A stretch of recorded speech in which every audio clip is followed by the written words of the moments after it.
Hello बच्चों, मैं हूं आपकी हिंदी टीचर अंजू मैडम और मेरे क्लास में आप सभी बच्चों का हार्दिक स्वागत है। बच्चों, हम लोग हरिशंकर परसाई द्वारा लिखित एक कहानी को पढ़ रहे हैं और उस कहानी का शीर्षक है भोलाराम का जीव। मैंने भोलाराम के जीव से संबंधित एक वीडियो को यूट्यूब पर अपलोड कर दिया है और उस वीडियो में मैंने भोलाराम का जीव कहानी में निहित व्यंग को स्पष्ट किया है। आज मैं भोलाराम का जीव कहानी के कुछ अन्य छोटे छोटे प्रश्नों को लेकर आपके समक्ष उपस्थित हूँ। बिना देर किए आज का यह विषय आरंभ कर रही हूँ। भोलाराम का जीव हरिशंकर परसाई भाग 2 प्रश्न उत्तर चर्चा। प्रश्न है, चित्रगुप्त बार बार चश्मा क्यों पोंछ रहे थे? चित्रगुप्त बार बार चश्मा को पोंछकर रजिस्टर अच्छी तरह से देखने की कोशिश कर रहे थे। उनके रजिस्टर में यह रिकॉर्ड था कि भोलाराम के जीव ने 5 दिन पहले देह त्यागी और यमदूत उसे लेकर इस लोक के लिए रवाना भी हुआ, पर यहाँ अभी तक नहीं पहुँचा है। तो कहानी के आरंभ में ही इस घटना का उल्लेख है कि जब यमदूत भोलाराम के जीव को लेकर के स्वर्ग की ओर जा रहा था तो देखता है कि वह भोलाराम का जीव कहीं गायब हो गया। इसलिए चित्रगुप्त जो है बार बार इस बात से परेशान हो रहे हैं कि भोलाराम की मृत्यु हुए 5 दिन हो गई, लेकिन अभी तक उसके जीव को लेकर यमदूत स्वर्ग नहीं पहुंचा है। आप यहाँ एक बात पर ध्यान दीजिए कि मैंने प्रश्न के साथ उत्तर की भी चर्चा की है। आप पहले वीडियो को खूब अच्छी तरह से देखेंगे, फिर सारे प्रश्नों को एक एक करके उतारेंगे और स्वयं से प्रश्न का उत्तर भी लिखने की कोशिश करेंगे, ताकि आपको यह पता चले कि आपको कितना समझ में आया, आपको कितना प्रश्न का उत्तर याद है। अगला प्रश्न देखिए, चित्रगुप्त ने धर्मराज से पृथ्वी के बारे में क्या बतलाया? तो चित्रगुप्त ने धर्मराज से पृथ्वी पर फैले भ्रष्टाचार के बारे में बतलाया। उन्होंने बतलाया कि धरती पर भ्रष्टाचार का व्यापार बहुत चल रहा है। यदि कोई अपने मित्र को कुछ चीज़ भेजते हैं तो रास्ते में ही रेलवे वाले उस चीज़ को गायब कर देते हैं। होजरी यानी मोजा बनियान के पार्सल से मोजे निकाल रेलवे अफसर ही पहनते हैं। मालगाड़ी के डिब्बे रास्ते में कट जाते हैं और डिब्बे का सारा सामान गायब हो जाता है। राजनैतिक दलों के नेता विरोधी दल के नेता को उड़ाकर यानी अपहरण कर बंद कर लेते हैं। धर्मराज को चित्रगुप्त जो है धरती पर हो रहे किन व्यापारों के बारे में बताते हैं कि हमारे पृथ्वी पर कितना भ्रष्टाचार फैला हुआ है। रेलवे विभाग से लेकर पार्सल विभाग तक यह भ्रष्टाचार अपनी जड़ जमाए हुए है।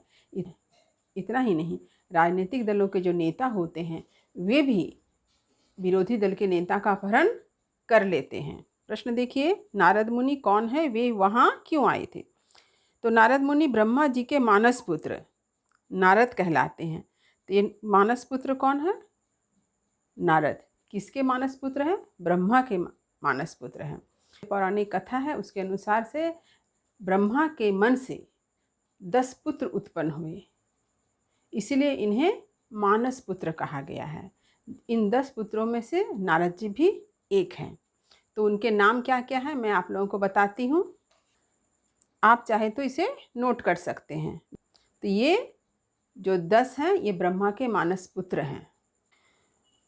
तो ब्रह्मा जी के मानस पुत्र नारद कहलाते हैं। साथ ही वे विष्णु भक्त भी हैं। वे तीनों लोकों में निर्बाध गति से विचरण कर सकते हैं, यानी बिना रोक टोक के। निर्बाध गति माने बिना रोक टोक के। वे बहुत दयालु हैं, किसी का भी दुख उनसे देखा नहीं जाता है। जब वे यमलोक पहुँचे तब उन्होंने धर्मराज चित्रगुप्त को भोलाराम के जीव के लिए चिंतित देखा, तो वे तैयार हो गए कि स्वयं वे भोलाराम के जीव को ढूंढ कर लाएंगे। यहाँ पर नारद के स्वभाव के बारे में बताया है कि नारद जी बहुत दयालु प्रकृति के हैं, उनसे किसी का दुख देखा नहीं जा सकता है। प्रश्न, नारद मुनि के बारे में क्या प्रसिद्ध है, यानी हम नारद मुनि के बारे में और क्या जानते हैं? देखिए, नारद मुनि के बारे में यह प्रसिद्ध है कि वे इधर की बातें उधर करके आपस में लड़ाई कराते हैं।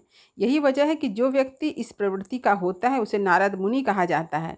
यह एक मुहावरा भी है और प्रतीक भी है। तो हम लोगों ने देखा है ऐसा समाज में कि यदि कोई व्यक्ति इधर की बात उधर करता है तो हम लोग उसे क्या कह कर पुकारते हैं? नारद मुनि कहकर पुकारते हैं। तो ये एक प्रतीक भी है और मुहावरा भी है। प्रश्न, नरक में निवास स्थान की समस्या कैसे हल हुई? उत्तर है, धर्मराज ने बतलाया कि नरक में पिछले सालों में गुनी कारीगर, ये गुनी कारीगर किंतु व्यंग के रूप में कहा गया है, आ गए हैं। कई इमारतों के ठेकेदार हैं जिन्होंने पूरे पैसे लेकर रद्दी इमारतें बनाई। बड़े बड़े इंजीनियर भी आ गए हैं जिन्होंने ठेकेदारों से मिलकर पंचवर्षीय योजना का पैसा खाया। ओवरसियर है जिन्होंने उन मजदूरों की हाजिरी भरकर पैसा हड़पा जो कभी काम पर नहीं गए। धर्मराज ने बताया है कि धरती पर जो लोग गलत कार्य करके रुपया बना रहे थे, जिसमें इंजीनियर है, ओवरसियर है, ठेकेदार है, तो इन सभी को क्या सज़ा मिलती है? नरक में रहने की सज़ा मिलती है। तो ये इन लोगों ने आके नरक में भी क्या किया? बड़ी बड़ी इमारतें बनाई, जिससे नरक में निवास स्थान की समस्या हल हो गई। प्रश्न देखिए, भोलाराम कौन था, उसका परिचय दें। तो भोलाराम एक सरकारी नौकर था, 5 साल पहले रिटायर हो गया था। जबलपुर शहर में धमापुर मोहल्ले में नाले के किनारे 1.5 कमरे के टूटे फूटे किराए के मकान में वह परिवार समेत रहता था। उसकी एक स्त्री थी, 2 लड़के तथा 1 लड़की थी। उसने 1 साल से मकान का किराया नहीं दिया था। तो भोलाराम कौन था? एक रिटायर्ड सरकारी कर्मचारी था, जिसकी रिटायरमेंट के 5 साल तक भी उसे पेंशन नहीं मिला था। नारद मुनि भोलाराम का घर कैसे पहचान गए? प्रश्न है, उत्तर देखिए। जब नारद मुनि ने माँ बेटी के सम्मिलित क्रंदन को सुना तो भोलाराम के घर पहचान गए। प्रश्न है, यह भ्रम अच्छी गृहस्थी का आधार है। नारद के इस व्यंग का क्या अर्थ है? देखिए, भोलाराम के चरित्र पर उसकी पत्नी को बहुत भरोसा था। नारद ने इस विश्वास को भ्रम बतलाया। जब पति पत्नी एक दूसरे पर विश्वास करते हैं तभी गृहस्थी में सुख शांति रहती है। नारद ने अपने व्यंग से इसी संबंध की हंसी उड़ाई थी। प्रश्न देखिए, नारद जी सरकारी दफ्तर गए तो वहाँ की क्या स्थिति थी? देखिए, जब नारद जी सरकारी दफ्तर पहुँचे और भोलाराम के पेंशन के बारे में पूछा तो दफ्तर के एक बाबू ने बतलाया कि भोलाराम ने प्रार्थना पत्र तो दिए थे पर उस पर वजन नहीं रखा था। ये वजन का अर्थ मैंने बतलाया है पिछले वीडियो में कि वजन अर्थात भार नहीं, वेट नहीं, वजन का अर्थ है रिश्वत। यह सुनकर नारद जी आश्चर्यचकित हो गए। उन्होंने कहा कि इतने पेपर वेट यहाँ पर हैं तो कोई उस पर रख देते। नारद जी एक बाबू से दूसरे बाबू तक गए परंतु सभी ने आवेदन पत्र पर वजन रखने की बात कही। यानी नारद को ये समझ में नहीं आया कि वजन का अर्थ क्या होता है। उसे लगा वजन मतलब कोई भारी चीज़, इसलिए वो कहता है कि वहाँ पर तो बहुत पेपर वेट था, तो पेपर वेट रख देने से ही प्रार्थना पत्र नहीं उड़ता। अंत में वे बड़े साहब के पास पहुँचे तो बड़े साहब ने भी फाइल पर वजन रखने की बात कही। तब नारद ने अपनी वीणा को ही वजन के रूप में फाइल पर रख दिया। तत्पश्चात भोलाराम की फाइल मंगवाई गई। नाम ठीक है या नहीं यह जानने के लिए बड़े बाबू ने नारद से जोर से नाम पूछा। किसका नाम पूछा? भोलाराम का।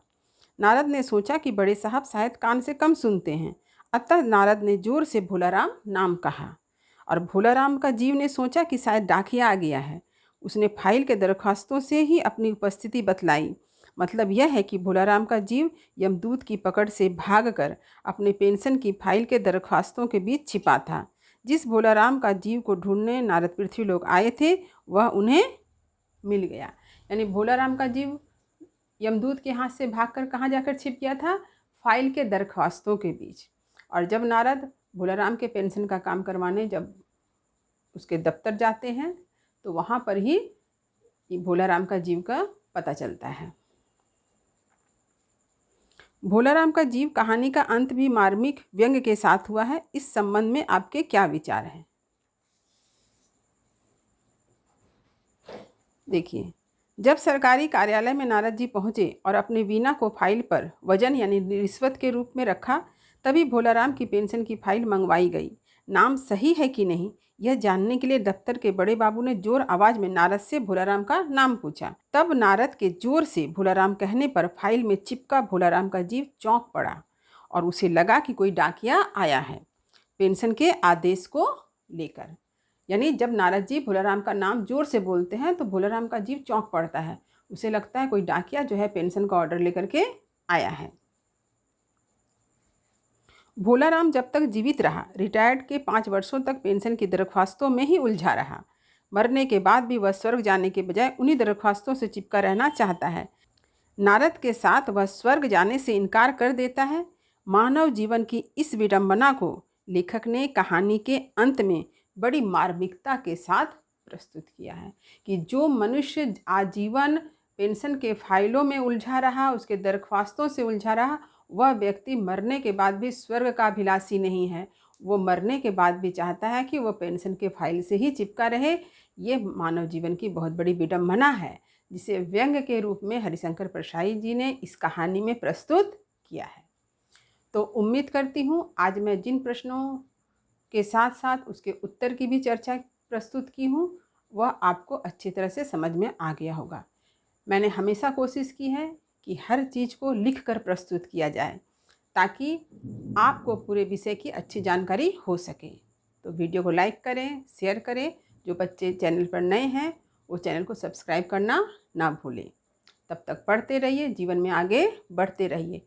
भोलाराम के जीव कहानी का सारांश को लेकर मैं फिर आपके सामने उपस्थित रहूँगी।